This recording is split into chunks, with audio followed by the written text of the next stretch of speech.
Buying a nice, but used item will last longer and cost less in the long run than something you buy at the dollar store. What is something that is expensive, but only owned by poor people? Rent to own. Spoiler, you never quite own it. Places like Aaron's just make me mad.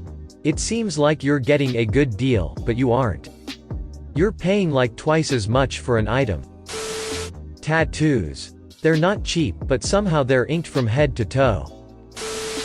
Slabs. It's hood rich, and they spend so much more on straps, candy coats, and clean AF interiors. Looks dope, but I don't care for cars that much to own one, and I'm not from Houston. Bad credit. It is expensive to make someone comfortable enough to loan you money without them being certain you'll pay it back. Lottery tickets. I mean, 99.99% of lottery tickets. I remember I had an old Chevy truck that cost so much to maintain and keep fuel in that I couldn't afford to save for another car. I literally kept me broke until I eventually joined the military and could afford a different vehicle. Crappy cars are more expensive than you realize. Well, at my job there are a few people who I'm aware of their salary. They make around $25,000 a year after taxes. One of them somehow has a lifted Ford Raptor that I hear is like $50,000. He recently acquired a motorcycle too. He probably thinks it's cool, but he's likely eating the dirt off his tires because he can't afford anything else but those payments and insurance. Payday loans. They should be illegal. They hurt people more than they help them. That's some people's only option though. If they have bad credit and the lights are getting turned off, that may be their only option. Once those are illegal, loan sharks come back and you just get beat or killed if you can't pay it back. Interest rates are stupid high because it's high risk to lend to these people who don't have money in the first place, and they would go out of business if they charged reasonable rates. The amount of privates in the Army who have just enough money to pay for their 30% interest 2018 Ford Mustangs. But not enough money to buy literally anything else is pretty ridiculous. Prepay electricity meters. I don't know about the US, but they exist in the UK. They aren't coin in the slot anymore, you put money on a card.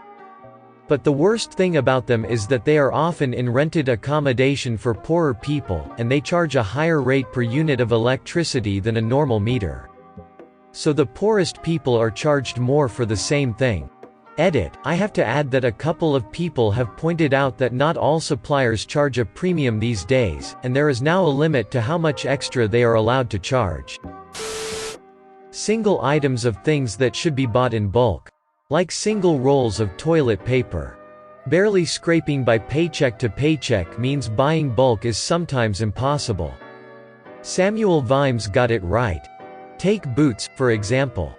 He earned $38 a month plus allowances. A really good pair of leather boots cost $50. But an affordable pair of boots, which were sort of okay for a season or two and then leaked like hell when the cardboard gave out, cost about $10. Those were the kind of boots Vimes always bought, and wore until the soles were so thin that he could tell where he was, in Ankh-Morpork on a foggy night by the feel of the cobbles. But the thing was that good boots lasted for years and years.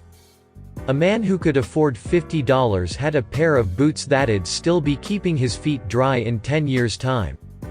While the poor man who could only afford cheap boots would have spent $100 on boots at the same time, and would still have wet feet. A perpetually broken car. I was leaving an abusive relationship that also ruined my credit, so my parents bought me a car so that I could survive once I got out. They overpaid and spent $3,000 on a 2002 Toyota Corolla with over 200,000 miles on it. It was a nice gesture, but I'm now stuck paying them back every month, and I have spent over $1,500 in repairs on this car in the last year and it's still not running like it should.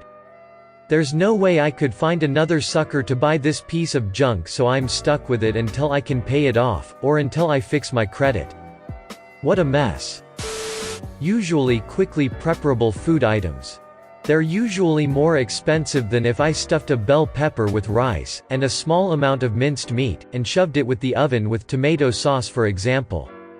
Simple recipes with low ingredient counts are normally very cheap and delicious. They do however take time to make, time some people might not have because they have to work in order to finance the time they spend sleeping. Dental problems. Those impacted wisdom teeth are hella expensive. Being poor is very expensive. I make enough to pay my rent but I work so much I don't have time for a dental appointment. Even with a stimulus check, and priorities in place and a paycheck I could lose my house if my landlord isn't understanding. I need a job. I applied for McDonald's because it's easy and I'm broke and need the money. They need me to buy shoes and pants before I start. I have money left over from my paycheck but that doesn't mean I can afford anything more than laundry detergent. It must be nice having fabric freshener and those beads that make clothes smell nice. I have to buy 2-in-1 because who can afford 2 bottles? I had to decide between car insurance or groceries. I haven't made a payment on my credit card in 2 years, even with a stimulus check. I've been driving an unregistered car for 6 months. I wish I could invest, but my son started school and he needed clothes and supplies. Just paying rent. Where I live, mortgage is way cheaper than getting a house, but they don't give me a mortgage because I don't earn enough. So I have to keep renting expensive places, making it take even longer for me to save up. And in my situation, getting a better paying job is difficult. I swear this world is made for the rich and middle class. Poor people are straight up used in every way possible. Poor people not only have a lot of kids, but they also tend to have them much younger than their wealthier counterparts. A lot of people like to assume it's because poor people are too dumb to understand birth control, so I'd like to offer a hypothetical perspective on this. Imagine you're a 17-year-old girl, growing up in poverty. You're not the best student, so even if you could get financial aid for college, you're afraid you wouldn't do very well anyway. Plus, you need that time to work, and make money, and school so far has only gotten in the way of that. After, if you graduate high school, you'll probably work the same minimum wage job you've been working, only now you'll get more hours. What do you have to look forward to? What's within your grasp that would make you something meaningful? Well, being a mom is pretty important and special. Everyone celebrates a new baby. Plus, like any 17-year-old, you're eager to show you're an adult now, and what could be more adult than being a parent? So yeah, you know about condoms. You and your boyfriend use them sometimes, but not always. You know that the clinic will give you birth control, but you gained weight and felt sick when you tried it, so you don't bother with it again. Plus it's a whole bus trip and a bunch of waiting, and you have better things to do. You're not planning to get pregnant, but when you end up that way, it's not some sort of death sentence. Abortion is expensive and scary, to say nothing of whether it's even accessible to you, or whether you or your family has a moral objection to it, so that's not really an option. And after the first couple weeks of anxiety, you start to get excited about how this could be a good thing. People are nicer to you than they've been in years, checking up on you, asking about the pregnancy and the baby.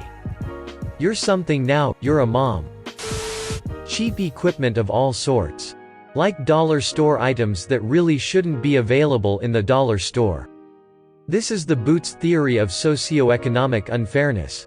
I always see everything in a dollar store by this metric. Sure, it's cheap, and if you only ever intend to use it once or a few times, then that's fine. Anything you need to use more than once, go somewhere else.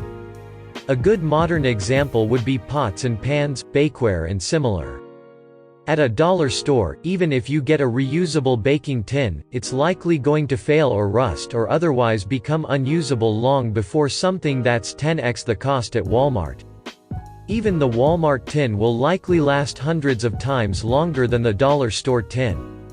If you're poor, the best thing you can do for these types of items is to buy them from thrift shops, anywhere they sell used goods. Buying a nice, but used item will last longer and cost less in the long run than something you buy at the dollar store. But dollar stores are immensely successful, because people are penny wise but pound foolish. Like and subscribe, for more funny, interesting, and scary r/ask Reddit videos.